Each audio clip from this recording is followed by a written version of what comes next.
And as I'm rolling in, and SA-6 comes up, and it's not on me, but the guys are just exiting above us.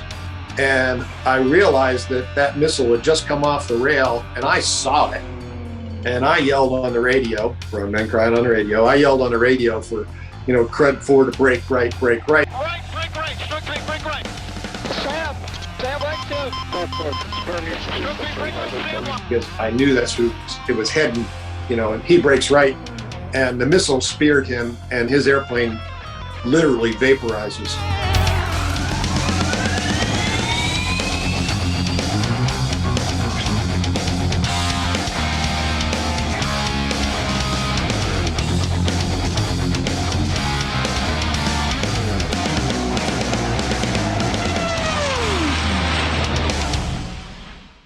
Hello and welcome to the Fighter Pilot Podcast. I'm your host, Vincent Aiello, callsign Jello. And on this episode, we are again repurposing one of our happy hour conversations from our Patreon page. Now, if you saw episode 159 with Fred Clifton, then you know that this is a Zoom recording, so the audio and video quality is not quite as good, but based on the response to that video, I really think you're going to like it. This particular guest was there for the notorious F-16 dodging SAMs over Iraq mission. If you know what I'm talking about, it's stroke 3. We use some of the audio in some of our opening bumpers here on the show, and it's a really amazing conversation. So forgive us for the audio and video quality. We're doing our best, but stand by for this really cool discussion. Here we go. There we go. I have to show you something, and I'm sure you've already seen it, but I got to show you anyway. Yeah, Air Force magazine. Look at this. Swaying under his parachute, Major Jeffrey Tice. Is that you? That's me. That's the pretty auspicious beginning, but yeah. You were... Not exactly how you want to be remembered. But yeah. Sorry, I couldn't resist because this was January 19th, 1991, and you were stroke who? I was stroke 1. Stroke what? You were leading it? I was the flight lead, yeah. Yeah, we had an 8-ship. And I was actually, we had 16 from my squadron.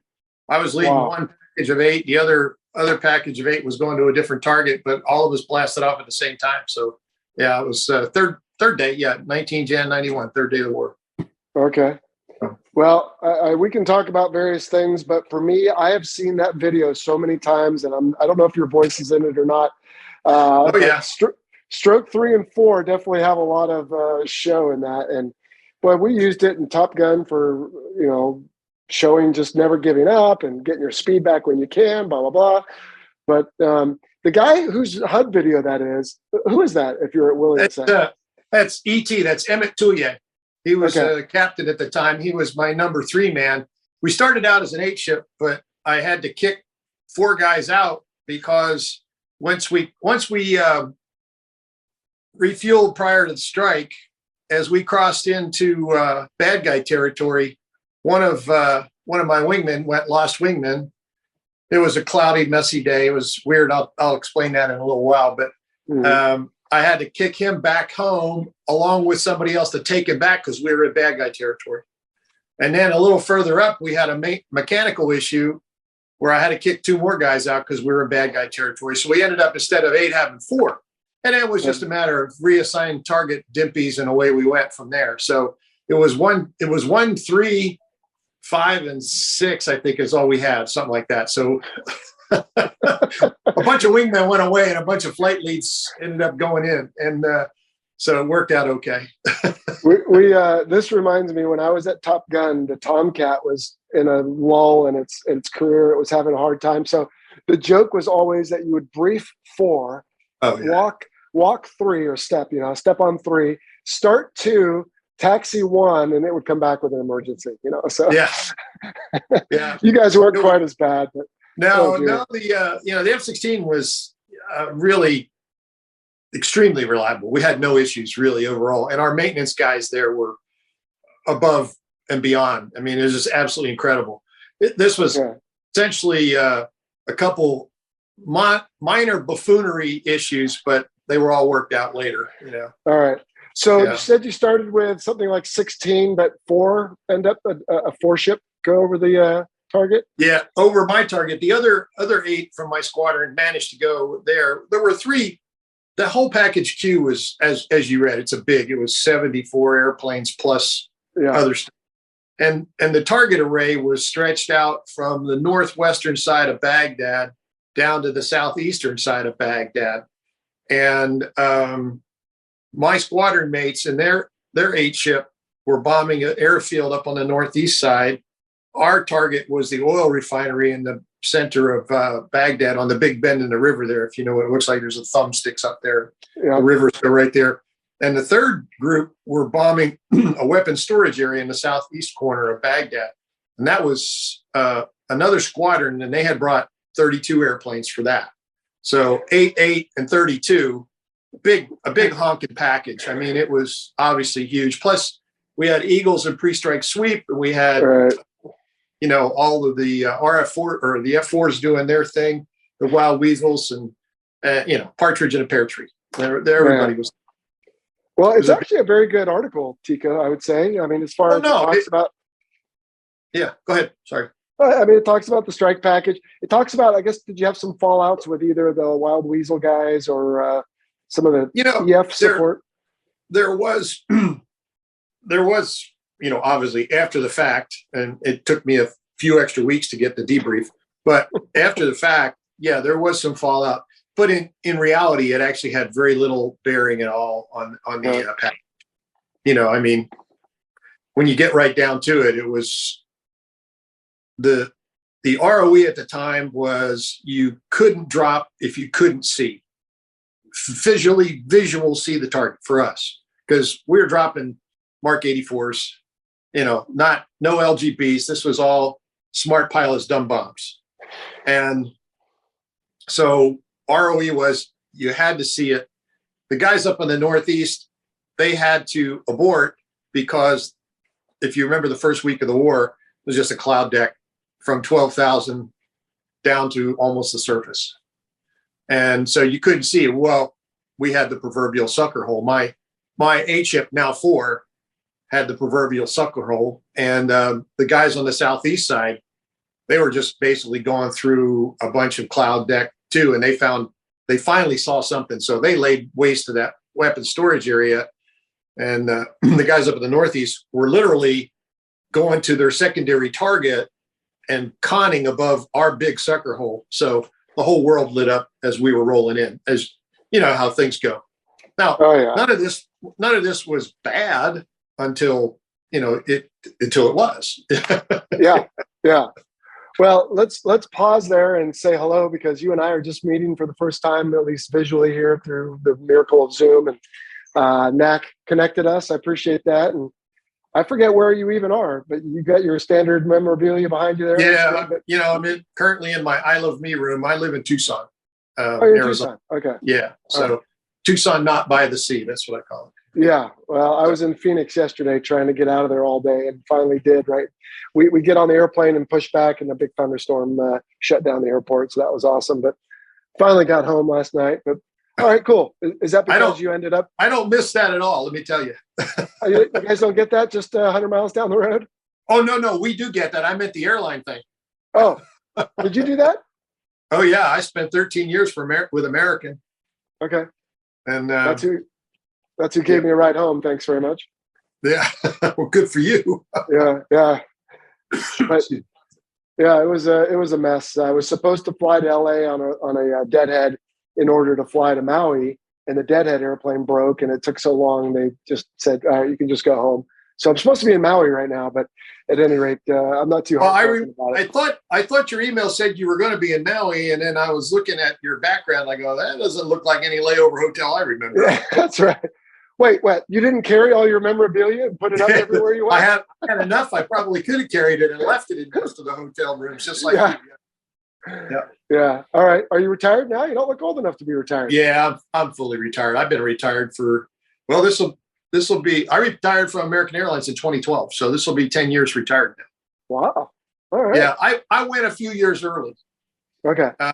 Because when they filed for bankruptcy the second time, I said, you guys don't know what you're doing. And I just said, and then they foisted a bunch of papers on us after they went to force majeure and basically canceled all of our contracts and all that. And I said, oh, here's your new work rules, which essentially for me, and I was living in Tucson at the time. I've been here since 2004. And basically it was telling me that I would be gone approximately 20 days a month because my domicile was New York. And I had a lot of juniority, and I never got any seniority because they kept screwing around with all that. So essentially, you take 20 days gone, you add commute time back and forth. I'd have been gone 26 days a month, and I still like my wife. So it was a pretty easy decision at that stage of the game. Yeah. So I said, "You guys are stupid. I'm leaving," and I was 57. So I went about 3 years early. I was going to retire at 60 anyway, even though they changed the rules in 07, which is another reason I had a lot of juniority. There wasn't any accession. But once you don't have accession rates, you're not going anywhere. So I was in that band. I called it the no man's land of juniority. You weren't going up and you weren't going down. You were stuck until a bunch of old farts finally kicked out the top. And that was, obviously that was supposed to happen somewhere around 2012, but then they filed for bankruptcy a second time while I'd been there. And I said, okay, you guys are stupid. I'm out of here. So I left so I've been retired fully for 10 years now. It's pretty good. That's awesome. Did you have an active duty retirement to go with it? Yeah. I spent 21 years, 7 months and 15 days on active duty with time off for good behavior. They gave me 22 years. So yeah. Oh, wow. All right. Was the whole time in F-16s? Oh, no. I started out in the F-111 and in the Varkasaurus, and then I did that for a 4-year tour, and I begged to do something different, which back in the Air Force days, it was impossible to change airplanes. But they had an opportunity. I had an opportunity to apply for a job with the aggressors, the U.S. the Air Force version of, if you want to call it, the Top Gun guys. We were just the bad guys. Right. But we had 3 units, one in the States, one in Europe, and one in the Philippines for the Far East guys. Well, I was in Europe at the time, so I applied for the aggressors in Europe, and I got selected, even though I couldn't spell BFM. And so I ended up going from the F-111 to the F-5 and teaching people how to do DACT and BFM and all that stuff when I couldn't even spell it. Most of it took me a few to get going. Till you make it. Yeah, and then at the end of that 4-year tour, so I had 2 back-to-back tours in Europe, which was wonderful. And at the end of that tour, my boss was like, "Hey, we want to keep you here. I'm going to see if we can get you a job, staying in Europe, flying F-16s like you wanted." I said, "Oh, great! I'm all for that." Yeah. All this that turned into a chocolate mess, and he said, "Oh, no. He hasn't spent enough time in the F-111." So they stuck me back in the F-111 in a, well, we call it RTU, but it was the rag for you guys. So they put me back to the rag at Mountain Home, Idaho, for F-111s. That's fine. It was great. I grew up in the F-111, so I knew it basically like the back of my hand. Okay. Then from there, I spent 2 years doing that. And Air Force was having, just like the Navy, was having a huge exodus of pilots because the airlines were hiring. What a surprise. This was late 80s. Airlines are hiring. Big exodus. People are leaving. Air Force goes, "Oh, we got to stop this." And so they came up with a bunch of crazy ideas from a manpower perspective. And they gave every wing commander at the fighter base, they gave them what was called they called it the golden carrot. So you got a carrot. You got 2 ideas, or one every 6 months. So the wing commander could designate one guy and say, "I'm going to give him this assignment." So all of a sudden our military personnel guys are out of the loop, and the wing commanders are making assignments. They get, 2 a year. Well, that's how I got the F-16. My boss at Mountain Home goes, "We are wasting your talent here. I mean, we love you, but we spent billions of dollars to teach you how to do DACT. We spent millions of dollars how to do all this other stuff. And here we brought you back into the F-111 community, which was still fun. We had a great time, low altitude, high speed at night, crazy shit." But he said, "Nope, we're sending you. Where do you want to go? I go, well, I've always wanted an F-16. He goes, okay, you'll get an F-16. Well, he didn't tell me that. He just said, and I was ready to get out. I was finished with the Air Force at that point, because you were glued into one particular weapon system, and there was absolutely no exchange. And then I said, well, I'll go out, I'll retire, or I'll quit and go join the Air National Guard and do something different. Right. Yeah. And I was literally within, I would say, a month or two of getting out of the Air Force, joining the National Guard somewhere. I didn't know where yet. And then my boss just brought me in his office and read me the riot act and said, just shut up and color. Shut up and color. You're going to get a good deal. And he couldn't tell me what it was. And that's how I got the F-16 then. All right. So the last 10 years of my Air Force career was flying F-16s. Okay. With a little 3-year tour as a staff weenie. Yeah, you always got to pay your penance. So I always hate when people do this to me, but I'll do it to you anyway. Martin Richard, Opus, happen to know him? He was an F-111 guy and then ended up in the, I think, Boston Air National Guard flying Eagles. We had him on a happy hour talking about the, what was his last name again? Richards or Richardson, maybe? I need to look. It's bad that I forget. Opus, he went by?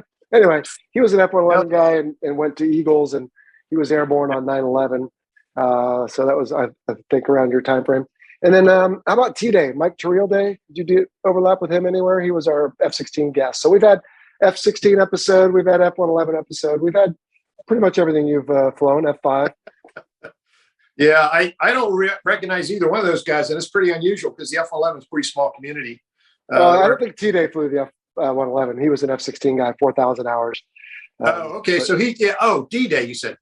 T with a T, Tango Day. Oh, Tango Day. No, I knew a guy who was one of the top F-16 guys, hours-wise. Matter of fact, a buddy of mine who lives about 4 miles that way from me here is number 4 on the list of total hours in F-16s. I think he's somewhere around 5,000 or something like that. Wow. Yeah. We had John Marks on here, Carl. He's still flying the A-10 with over 7,000 hours. Yeah. Well, that's what happens when you're a guard bum. Yeah, that's right. You just grow old there. I should have done that in retrospect. That's it. Yeah, just be a guard bum. That's exactly right. Man. I'd probably still be there. Yeah, that's true. Yeah.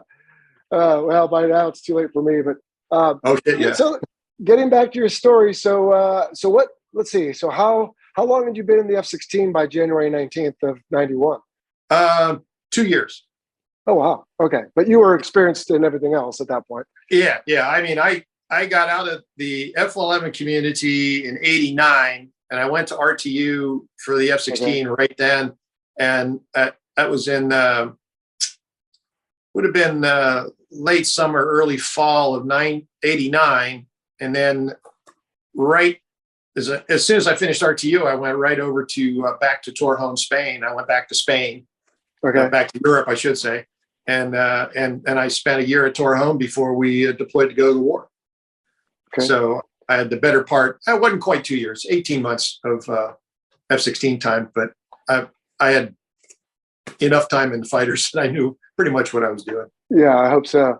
Okay, so then did you get any loving on January 17 or 18, or was January 19 the first up? No, that was my second mission. I didn't fly on the first night because when we deployed, we only took the aviation package, and that's just the pilots and the maintenance guys and minimal support folks just to keep the aviation going. Well, we get there and it's a bare base. I mean, there's a runway and a hangar and there's nothing else. Our quote, advanced team was supposed to be there 3 days before. They didn't show. They showed up a week after we got there. And the guy with the briefcase chained to his wrist, with $1 billion in cash. Mm-hmm. Yeah. He shows up a week after we're already there and we've got things going. And well, anyway, so what I'm trying to tell you is that we all had, as the squadron commander pulls us in the off and says, hey, okay, we got no support here. We're going to have to make our own base. Okay. Then it's like, who has, anybody got civil engineering? One guy kind of raises his hand in the back of the room. Okay. What did you do? Well, I helped the Israelis build air bases in the Negev Desert. Okay, you're in charge of civil engineering. Build us a place in. And now, what about you? What about you? Tico, you're in charge of maintenance. You're the maintenance officer. You're the Air Force does it different than the Navy. And so all of a sudden, not only did we have to, build a base from nothing, we still had to go out and fly because the threat was still real. We were the first F-16 unit, and we were one of the closest ones right to the Kuwaiti border there in Doha, Qatar. And so we were launching airplanes and doing whatever was necessary at that time, but we were in an air-to-air configuration, so no big deal.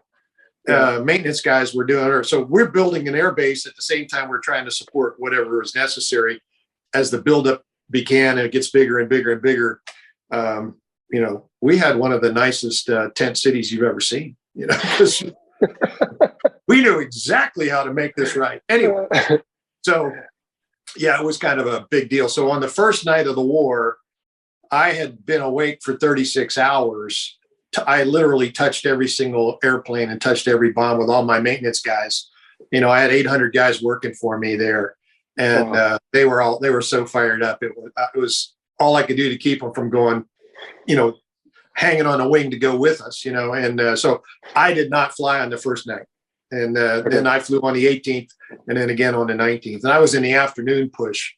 So we had basically two pushes a day. Unless we didn't get any air-to-air commitments, because by that time there was enough Eagles and enough everybody else. There was need for us to be there, so we were all moving mud. What highlights of the first strike on the 18th? Anything exciting? It was like 12 o'clock high milk run.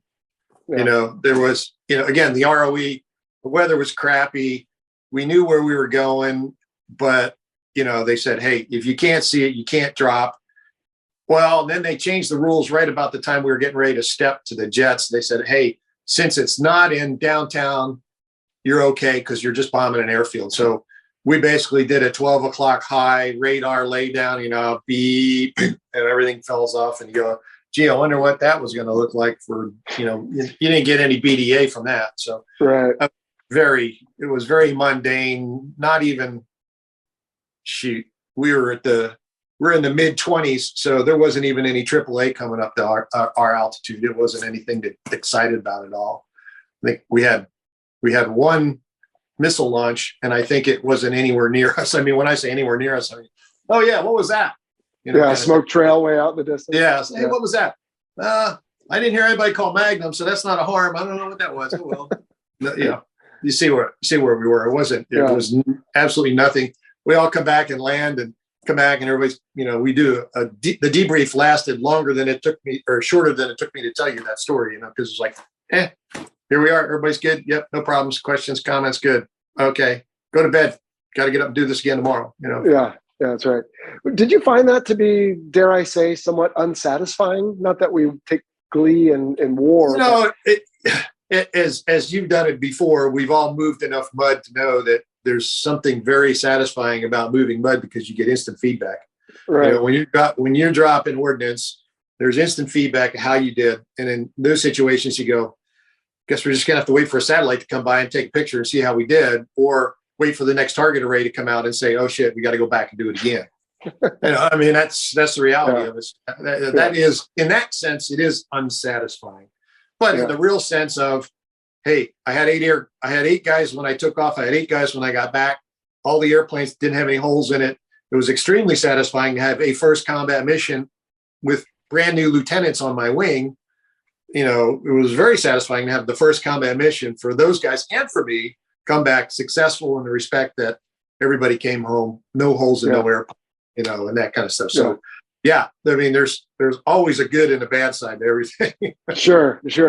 And I always say on this podcast, it's not like we're, looking for war or want to go, but if there's going to be one, we want to know how we're going to do. I mean, because we spend most of our career training and theorizing, so we want to get out there and do it. So, all right. So the strike on the 18th was nothing like the strike on the 19th. Sounds like. No, way different scenario from not only the target array, but also from how the whole action was laid out. we were going to be, and we knew this, if you recall, the first 3 days of the war, as far as the air war was concerned, were pre-planned. And target array was all laid out, and every single squadron that was going to be flying in this war had an opportunity to go to the black hole in Riyadh and go through all of this. So we send one guy, would go up there, look at everything and go, yay, nay. And we're talking, this is captains and majors. This is not, Right. This is not upper ranking guys. This is the guys who are on the pointy end of the spear. The upper ranking guys did what they said they do. They said, here's what we want to do. Let the captains and majors figure out how to make it work. And that's what happened. So we kind of knew what the first 3 days, 72 hours were going to be like. And everybody was pretty well prepared for that. We knew that by day 2, the target array was going to open up. And that's exactly what happened. So we're in the first daytime raid to Baghdad. That's what package Q was. It was the first daytime raid into, quote, Baghdad. And so the circle around, can't drop here. All the ROEs were already in place. So even though our target array was not downtown, it was downtown from the big perspective of Right. inside this boundary that the bosses said, yeah, you got to steer around this stuff. So that's what we were doing. So we kind of knew that. And everybody knew it was the most highly defended piece of property outside of Moscow, and it was just part of the game. And by that time, I'd been in the Air Force 14 years. So kind of knew, like you said, trained 14 years and multiple different airplanes and knew what the heck was going on.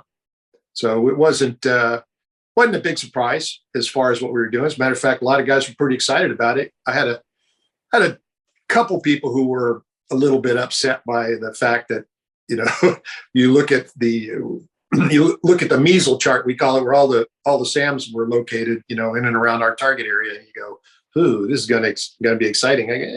There's no electricity in all of Iraq. What are you worried about? Oh, they got generators. Yeah. Where are they getting the fuel? So you're minimizing everybody's expectations that it's going to be terrible. And, but there really wasn't any big problem as far as my guys were concerned. Yeah. All right. So, as much as you are willing, take us through this story. You can read it in that article. And for those listening on Patreon, I'll put it back up, but they've all seen the article too. But you guys find a sucker hole, you roll in, you kind of light them up, but they light you up too. So that's a oversimplification.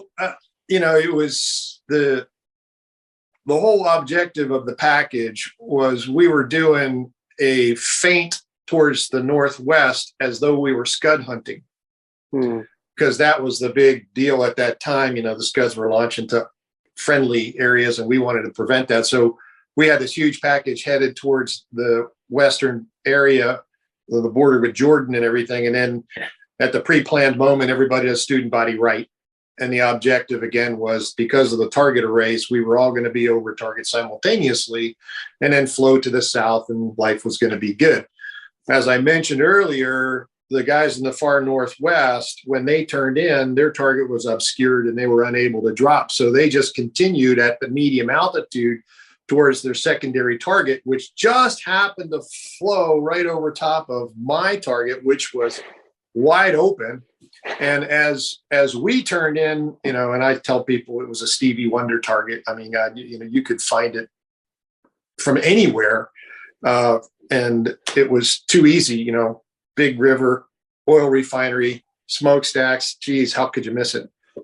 We had renegotiated the dimpies between the four of us. Instead of 8 airplanes, we had 4. So we renegotiated the dimpies, and everybody put 2 Mark 84s on top of the cracking towers. You're familiar with what an oil refinery is and cracking towers and all that kind of stuff. Yeah. Our dimpies there were 4 cracking towers in the oil refinery, and they were separated on northwest and southeast side of the oil refinery. So it was really easy to separate the dimpies from our attack. And that was easy. So I had arranged the attack so that I would be the last guy out flowing through the target area and coming, kind of a Polish heart attack, and we all roll in and come back out, and I'm the last guy furthest out.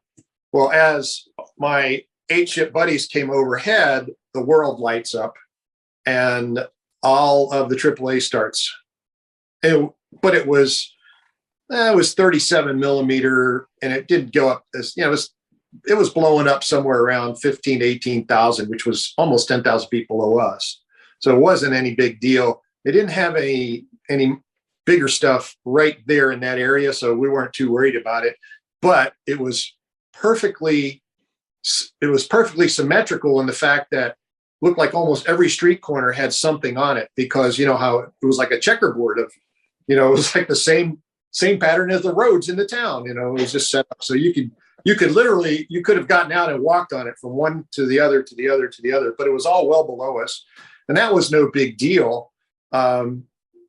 When the SAMs started coming up, they were optically launched, or they were just being ballistically fired. Some guy on the ground was going, "Alla wills it," and he's pushing a button. He's not looking at anything because the radars are shut off.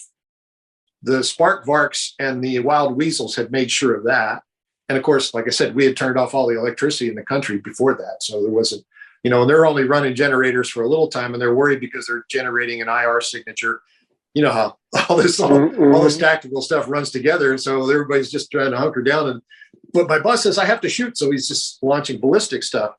And of course, the RWR is lighting up, confirming those things. So you're not getting too excited. But when you see one go up past you, an SA-2, for example, and go through the formation that's flying overhead, everybody gets excited.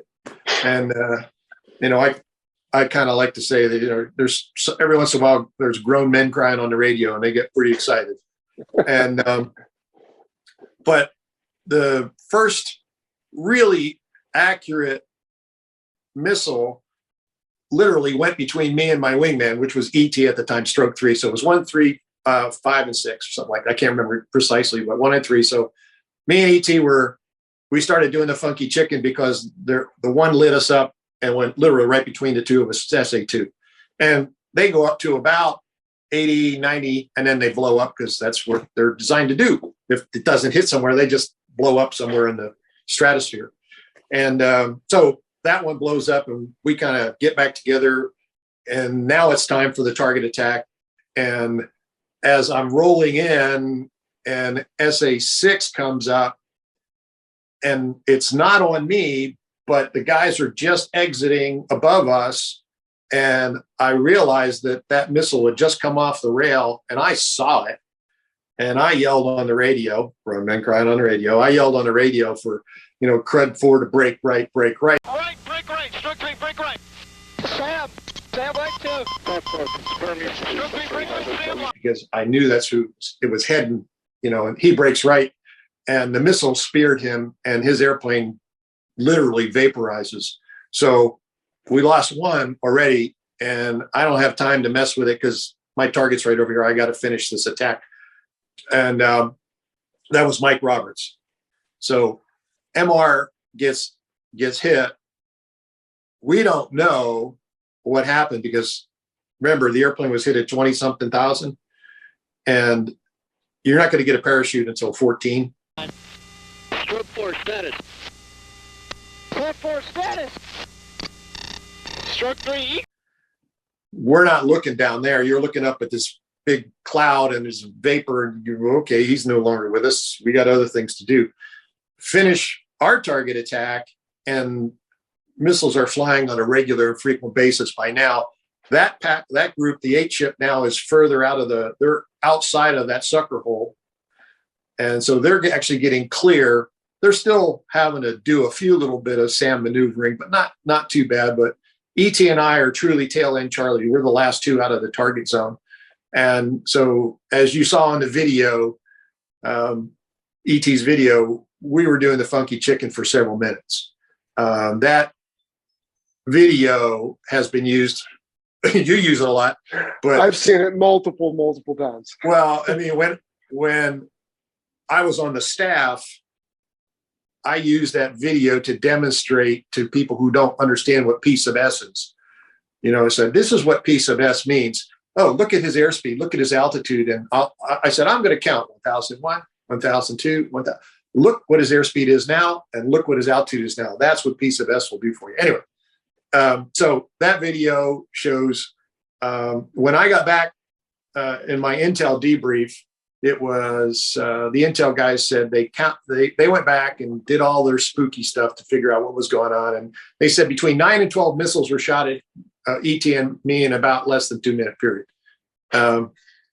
There's only one that I had any indication had any guidance on it, which was the one that ended up taking my airplane apart. So as we were coming off target, we're doing the funky chicken. I finally told ET, you probably listen to it on the video, you hear me say, flow southeast now. Stroke 3, egressing southeast. Stroke 3, go southeast now. Bogey, aye. Because we were splitting, we were about ready to go right into the middle where everything was coming up.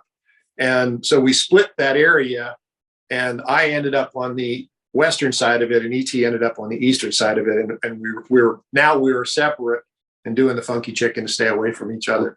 But the missile that had my name on it at the time it came up as a 3. It was uncorrelated initially on the RWR. And then it came up with an optical guidance indication. I went, oh, okay. Well, if you recall, the weather was, like I said, really bad on the surface. It was actually kind of rainy and hazy and humid. So when that missile launches, you get a big contrail coming off the ground. You can see them, and it's not a problem. So I see a missile coming off the ground at my, left 11 low, but it's going northbound. Well, I'm going southbound. I go, okay, that's not it. And I look over here. No, there's nothing over there. Look back over here. Nothing over there. Look back over my shoulder, and the missile starts arcing towards me. That's the first one that actually had some kind of guidance on it. And once it started arcing towards me, I turned towards it and put it on the wingtip. And I did that. This is the 3rd or 4th time I'd done something like that. And I go, oh, another one. Still had my tanks on because I needed that fuel. Bombs were gone a while back, so that's not a big deal. As the missile got closer to me, I go, oh, this guy is really impressive, because I unloaded and he bid low. So you watch the contrail go with you and you go, okay, he's pulling the lead. I know what's going to happen next. Just wait, 1 potato, 2 potato.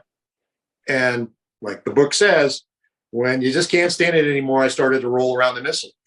It went between the leading edge of the stab and the trailing edge of the wing on the left-hand side. It went so close, I heard it. I heard it right by me. And by that time, I think I was probably out of chaff and flares, but I couldn't tell you for honest to goodness. But I did have an ECM pod on that was very well tuned to those single-digit SAMs. So I wasn't too concerned about it. And when it blew up behind me and underneath me, and it was just like hitting jet wash on the range. You get a little burble, no big deal. I roll out, and then bitch and Betty starts talking to me, and I went, uh-oh, that's not good. And she tells me I got an engine fire, and of course, I look, in the F-16, you can just do this, and you can see the vertical stabilize. So I look back and I go, oh, yeah, okay, that's not good. And so I said, I got to jettison, and I jettisoned the tank. But because of the way I was when the missile blew up, there was some damage to the left-hand tank. So the right one clears off normal. The left one hung and rolled it and hung on the ass end and rolled over and smacked the horizontal stabilizer as it went free. And when it did, it put me out of control. And so I rolled back over upside down again, and I got it back and zoomed up and just pointed the nose up. And then the airplane starts shutting off and on. F-16 is an electric jet. Without electricity, it doesn't work so good. And it takes a few seconds for the EPU to get going.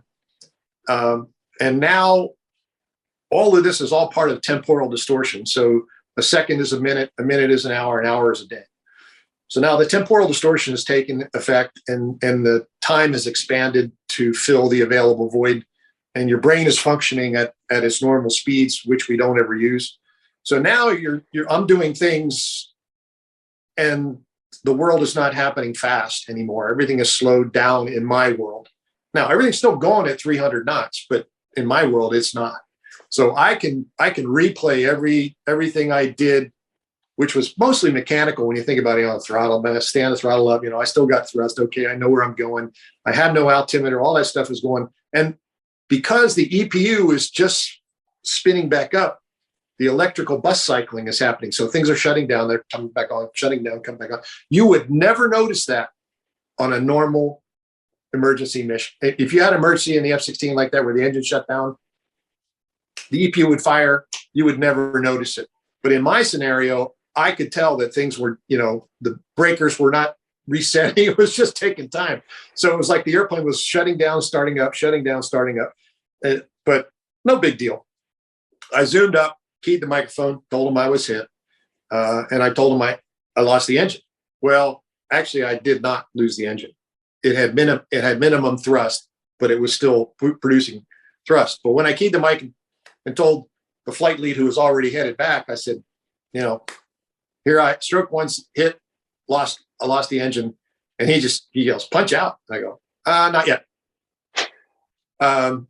So then I'm zooming up and I get to an altitude where I don't have no altimeter now. Nothing's working properly. The fire is still going on kind of maybe 2 or 3 feet behind my head. Because when I looked back over to take an assessment, there was several exploding cigar looking holes in the back of my airplane, and the trailing edges were shredded pretty good. But it was still flying. So I'm going to ride this thing. And about that time, as I coasted up to a medium altitude, I'm going to say I was probably in the high 20s, low 30s, don't know for sure. I said, this feels about like, the airspeed I need to carry for no engine. I just needed something. So this feels about right. So I just leveled off and let it go. And by that time, I was over the overcast now. So that sucker hole is behind me and things calmed down. Radios are calm. And I start hearing talk about, okay, he's over here. So people were being vectored towards me. Pardon me. And I figured that out and I said, okay, don't come back here. Press home. A lost wingman, wounded bird, just get the fuck out of my way because you don't want to be here. I cannot make it from here to there on my current thrust. And so a couple quick conversations occur. And then I see an F-111 making a big turn over off to my lower right. And I go, of course, I'm not on his frequency. So I just say, hey, whoever you are, get the hell out of here on guard. And, he just keeps making his turn and disappears. And somebody else was trying to come back for me, and I got everybody out of there. And about that time, again, this has taken an extremely long time to tell you this, but about that time, the engine quits. So now I'm a glider, and I keyed the microphone and I said, how far to the border? Because I lost all of that stuff. All that stuff had not come back. And somebody said, 206. I went, ooh, that's a long way. That's a long walk. ROE again said, if you're more than 130 miles north, we're not coming for you. The SAR guys didn't have any forward bases set up. So they go, more than 130, we're not coming for you. I do the quick math and I go, well, the F-16 is not really good at gliding, although it looks real sleek. It's not really good at gliding. You get 5 miles horizontal or 7 miles horizontal for every 5,000 feet altitude. And I did the numbers. I go, I might be able to get to 160 from here before I had to jump out. And so I said, okay, that's not too bad. And I go through all these machinations and I go, okay, I got to get prepped. And I had all this classified material that we had taken with us for targets, that kind of stuff, and all the code. And I go, shoot, nobody told me what to do with that in case this happens. So I decided I was going to lay it out on the console, the F-16. And if you're familiar, the console is right at your elbow level. So I just laid all that stuff out on the console. I figure when the rocket motor fired, it would torch that stuff off. It'll be all right. So I'm okay. I zero out the KY50. I zero out all that stuff, and I did all that stuff. And then I keyed the microphone and I go, hey, how far to the border now? Long pause, 205.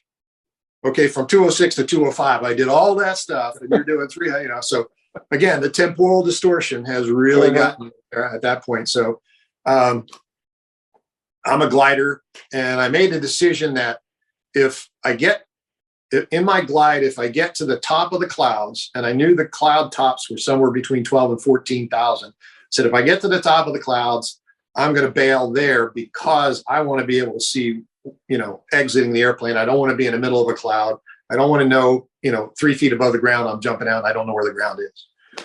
So I had that decision process, and I'm in the descent, in the glide now.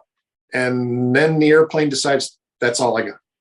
The F-16 has the last bit of hydraulic fluid will give you an upward vector. And that's what it does. It says, I'm going to give you everything I can up. I know where up is. And so the stab digs in and the airplane pitches up and I can't stop it. And I pushed forward on the stick once, it kept going. Push forward on the stick second time, it kept going. The third time, to this day, I swear I broke the stick off. And then I grabbed the ejection handle, and the cable's only 6-8 inches long. I grabbed the cable and I had that thing up against my chin. I mean, I pulled it all the way to here, and absolutely nothing happens. Hey, yikes. Nothing happens. I'm like, this day is just going crazy. And I'm just about ready to pitch up I'm close to the vertical. And I'm thinking, oh man, nobody's ever had to do the canopy jettison, all that stuff, because the seat. And I kept remembering that there was a fire right behind where my seat is. I thought, okay, maybe it burned through. I got a shrapnel. Something burned through something and it's not working. But you're not going through the canopy because it's this thick. So you got to jettison. If the canopy doesn't go, you're not going. Well, the emergency jettison T-handle is down here by your left hip bone. Well, if you reach down and go like this and pull that thing, your arm goes with the canopy on your way out. So you can't do that. You got to reach across. You got to hold the handle all the way up. You got to reach across over here and grab it like that. Hey. So I look down. I see where it is. I go, okay. I reach across. I get my hand on it. And I'm just ready to push the button and pull. And I put my head back again. And about that, I look one more time. And I'm getting ready to squeeze the trigger. And all of a sudden, I see a little gap growing on the canopy rail. And I went, okay. Canopy's going, it's just not happening. Things aren't happening. I'm pitching up into the vertical. The canopy goes. I start to go out of the airplane. But it wasn't that wonderful zoom. I'm gone. It was just the slow. And I thought, oh, shit, I got a cold shot. Oh, this day is just getting really good. And then as I start sliding, literally, I'm sliding out of the airplane. I thought to myself, crap, I'm going to slide down the spine of the airplane and fall into the vertical stabilizer in the seat. Because that's just the way it felt. Like I was just going to slide out and fall down. Well, about that time, I felt a little wiggle. And all of a sudden, the seat repositions. And now I'm face down. So I'm clear of the airplane. The drogue chute has come out, stabilized the seat. And what's not in the dash one, which is your NATOPS, is that the seat is going to reposition and you're going to be face down. So boom, seat repositions, I'm face down, and I am looking at the pitot tube of my airplane from me to, it was like 8 feet away from me. And I am falling onto the pitot tube of my airplane. That is the visual I see. And I'm going, you got to be kidding me. This is just insane. Gosh. And of course, all of this is because your brain is functioning at a higher level. The airplane is falling way faster than I'm going to. So it disappears out of the way. And then I see the canopy is tumbling off to my left. And remember all those classified documents? They're flying everywhere. They didn't burn. All that stuff. It probably melted on the way down. It was a good try. Yeah, it was the best thing I could think of at the time. So, now I'm outside the airplane. Oh, by the way, you know this. I'm in the mid-20s when this happens, low to mid-20s. It's cold up there. Yeah. And it's really cold. And this is January above Baghdad. You think, oh, it's hot. No, it's minus whatever. And it's cold. I'm just in a flight suit, and nothing else. So I'm freezing my ass off on the way down. I remember it being really cold on the way down. Parachute's not going to open until about 14,000 on the green bottle. thinking through all this, and my brain is still focused on the fact that stuff has not worked right. So I was convinced that the seat wasn't going to function if I didn't help it. Again, I knew the top of the clouds were about 14. I said, if I hit the clouds, I'm going to have to do a manual seat separation. Nobody's ever had to do that in the Aces 2 seat. So I'm like, oh crap. And I don't know if you remember, you got to grab a hold of this handle and shove the parachute out because it's in your headrest. Yeah, I don't remember that. Wow. Yeah, it might have been different in the F-18, but at the F-16, that's where it was. There's two little pitot tubes. And yeah, no, I did fly. I have 170 hours in A's and B's, but I don't remember that ever coming up. But maybe I've just forgotten it. Yeah, well, that's all right. So I thought, okay, if I get down there, I'm going to go out to do the manual seat separation, get me out of the seat, get a parachute, and get rid of this stuff that's not working. I was convinced it just wasn't working. Well, I start falling, and sure enough, I get to the clouds. And oh, by the way, clouds are made out of water. So when you're falling through them, you get wet. So now I'm cold and wet. And I go, okay, that's it. I can't wait anymore. I'm going to manual separate.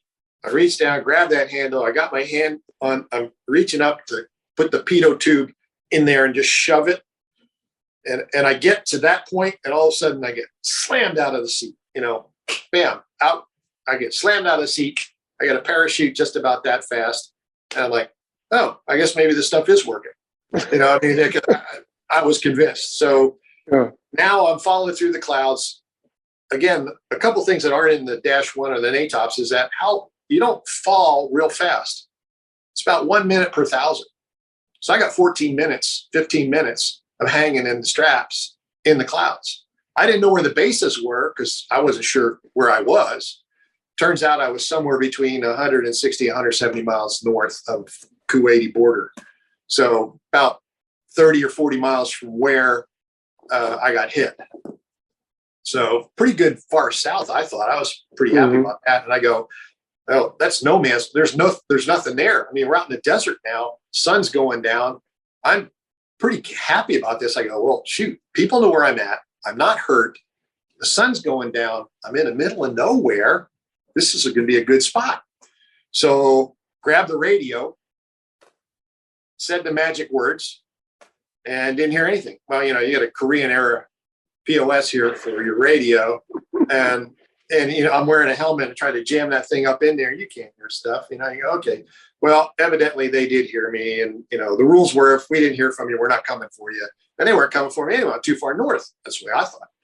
So I thought, well, if I'm about 160, 170 miles, I said, when I hit the ground, I got enough adrenaline. I can probably do a marathon in a couple hours. And I'll be standing there at 129 miles waiting for those guys. That was my feeling at that time. Then I go, holy cow, I don't know where the bottom of the clouds are. I got to get my shit together. So put everything away, got prepared for a parachute landing. And I start coming out of the bottom of the clouds, and I recognize that there's some smoke and big rectangular black objects not too far away from me. I'm going to say 5 or 6 kilometers away off to my left, and the wind is blowing me that way. So I don't want to go there. So I turn the parachute into the wind. I try to stop my forward progress headed towards them. And then I realized that the smoke, initially I thought, oh, maybe it's just, they're cooking fires or something. And it turns out, no, it was gunfire. They were shooting at me. So a couple bullets go whizzing by. And once that happens, I go, okay, all bets are off now. I'm going to have to do something different. So I start collapsing the parachute. So I'm like the bobbing dogs in the carnival games. I'm trying to make myself a really difficult target. And so I do that, and I hit the ground in a perfect PLF, toes, knees, nose, bam, right on the ground, right. Into the sand. Got everything off, made one last radio call, and grabbed the hit and run kit, and I took off. And I got about 4 Jesse Owens-sized strides out of the way before they shot up the ground around me, and I'm standing there like this. And I thought it was the second echelon of the Republican Guards, because that's kind of where they were supposed to be. Mm-hmm. Turns out it was a group of Bedouin tribesmen. And of course, they don't have a country.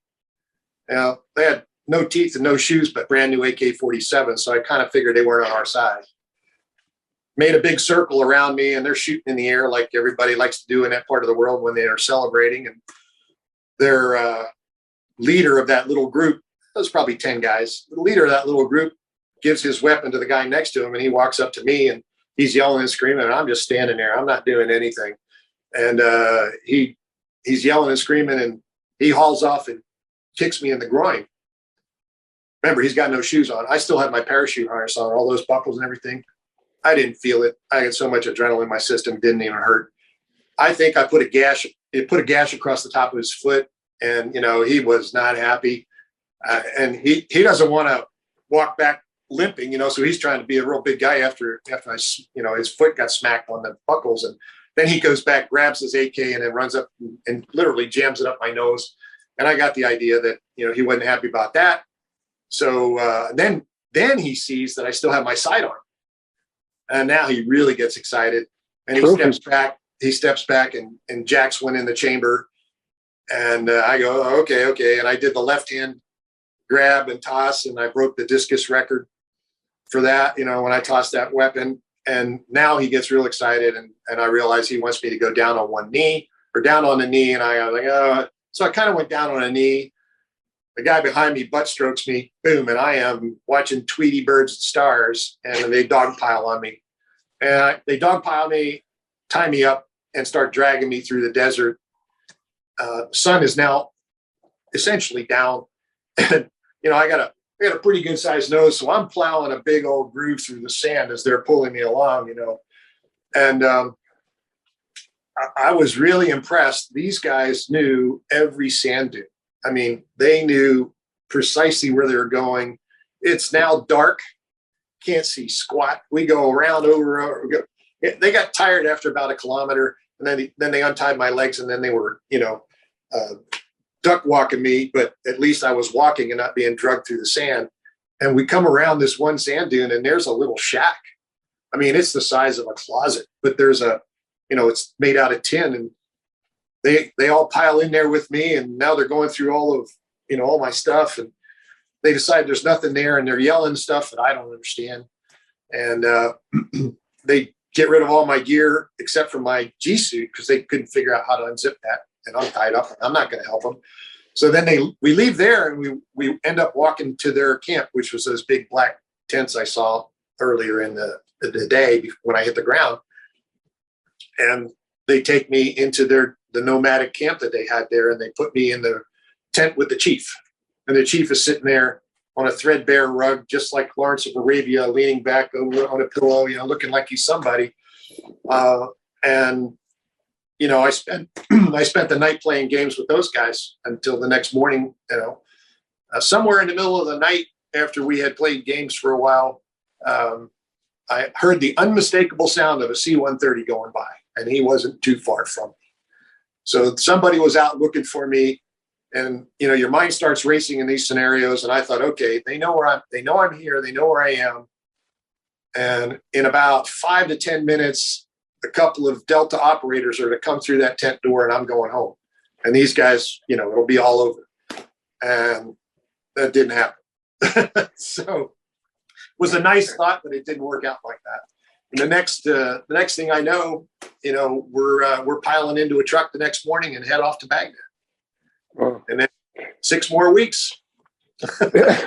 Which is a whole separate happy hour discussion. All right, so you make it out. MR, you said he got shot down, but you didn't know, but he did. He makes it out as well.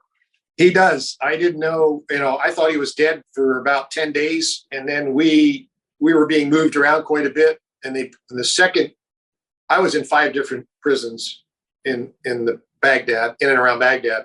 The second one we were in was like a military stockade, and Okay. And the guards would come by and check.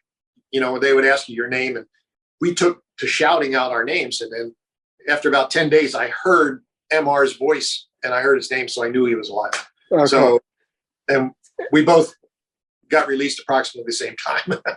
Was there someone else in your 4 ship? Because I think when I listened to the video, I think I hear like stroke 4's hit or something like that. So who else in your group? No, nobody else in my group got hit. That was Crud 4 that you hear. Crud 4 got hit. Oh, okay. Okay. Yeah.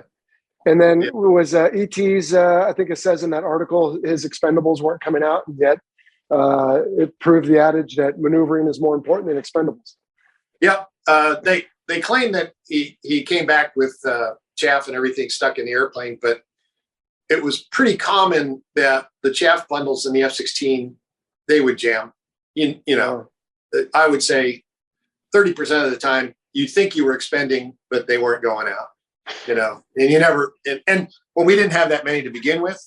You know, there's not a lot of room back there. Yeah. And so if you think about it, you got, I'm going to pick a number, I don't even remember now. You got 40 chaff bundles. Every time you smack the button to come out, you know, you're smacking the button, you know. Yeah. And it didn't take long to empty those out. In a 2-minute avoidance scenario, you're busy. Yeah. The F-18 had 130 round bucket in each intake, under the intake. So we had 60 on the early jets, and then they doubled that on later jets and on the Super Hornet. And then they came out with the BOL or whatever. I don't know if you guys ever had that, like was in the launchers, but yeah, my goodness. All right. Yeah. Way different. Yeah. 30, yeah, for sure. 30 plus years ago, things were different. Yeah. Well, we'll have to do another one of these to, I usually try to keep them around an hour. But we'll have to do another one to talk about your captivity, because when I was a young pilot, so when all this happened, by the way, I was in college. But when I was accepted into flight school and started through flight school, I used to read as much as I could get my hands on as far as POW books go, because not to say I was afraid of it, but I just thought, gosh, that sounds awful. But number one, but number two, I want to know what other people went through. So if those emotions happen to me, if it ever happened, that I would be hopefully at least armed with, yeah, that's pretty normal. But then, you know, just to be encouraged by the people who did. But yeah, you guys, from some other stuff I've read, including the Tornado book by John Nichol, I'm pointing at it as if you can see it over there on my bookshelf. But he spent some time as a guest as well. And it sounds like it wasn't particularly pleasant, I guess, to understate it. No, you know, people go, well, how was it? I go, well, you know, I lost 45 pounds in 46 days. Wow. That'll give you an idea. Okay. Yeah. The treatment was certainly not within the Geneva Convention rules, whatever you want to call that. Yeah, it was uncomfortable at times. There's no doubt about it. But as I tell people, 6 weeks does not compare to 6 years. No. And sure. a very good friend of mine, who has become a very good friend of mine, lives about 2 miles from me. He spent 5.5 years in Hanoi Hilton, and he's a very, very good friend of mine. And, you know, we were chatting at some reunion of some kind. I can't recall where it was. And I said to him, yeah, 6 weeks doesn't compare to 6 years. And he looked at me straight in the eye and he goes, you missed the boring part. So I'm like, okay, I'll go with that. Which can be awful in its own way. Yes, indeed. So there's so many things I want to ask you about that, but again, let's save it for another time. But I do want to ask you about your first flight back. So you get reparated in, I think, mid-March of 91? Yeah, March 6th, yeah. Okay. How long does it take you to fly again, and what was that first flight back like? After we were repatriated, took 3 or 4 days to get stabilized on the hospital ship. Then we went back. We all went back to the States. Another week in a hospital, and then the Air Force mandated that I have 30 days of convalescent leave in the United States. And I wanted to get back and fly an airplane back, you know, from Qatar. They wouldn't let me go. So Of course. I don't get back to Spain. My squadron had finally redeployed back to Torrejon. I don't get back to Spain until roundabout tax day. So would have been April 18th or something like that. And I got cleared back on flying status within another 2 weeks.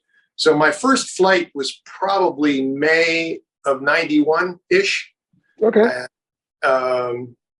You know, that was one of the beauties of my scenario is while I was diagnosed with a mild to moderate case of PTSD, getting back doing what I used to do and being able to do it, you know, the PTSD gets diminished because you're focused on something else and you're focused on doing your job. So I credit the fact that I was physically able to get back and do what I was doing before. Now, the first time a false alarm came up on the RWR, I almost swallowed the seat cushion, but other than that, it was okay. Yeah. How about now, 30 years later? Has it been, I mean, are there still rough nights? I'm sorry to even ask, but. No, I don't have any problem talking about it. I don't have,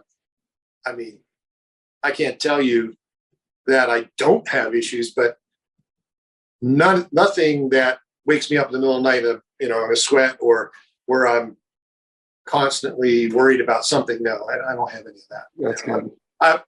My life does not suck. This is way good. Life is way good.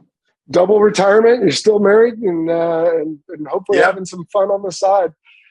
Tico, This is cool, man. I appreciate your time today, and we're gonna stop in a second. We'll do a quick debrief and wrap up. But boy, you're an American hero. I presume you get a lot of requests to go visit the academy and other places to tell your story.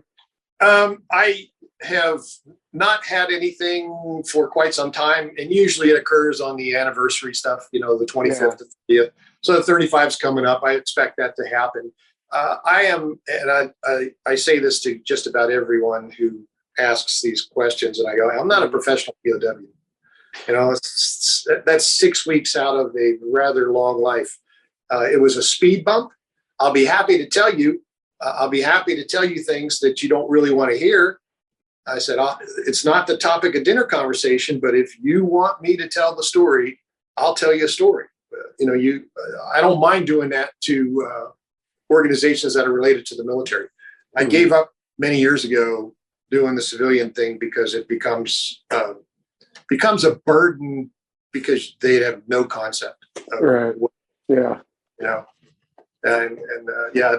The H word is not something that's bantered around, and so we don't even worry about that.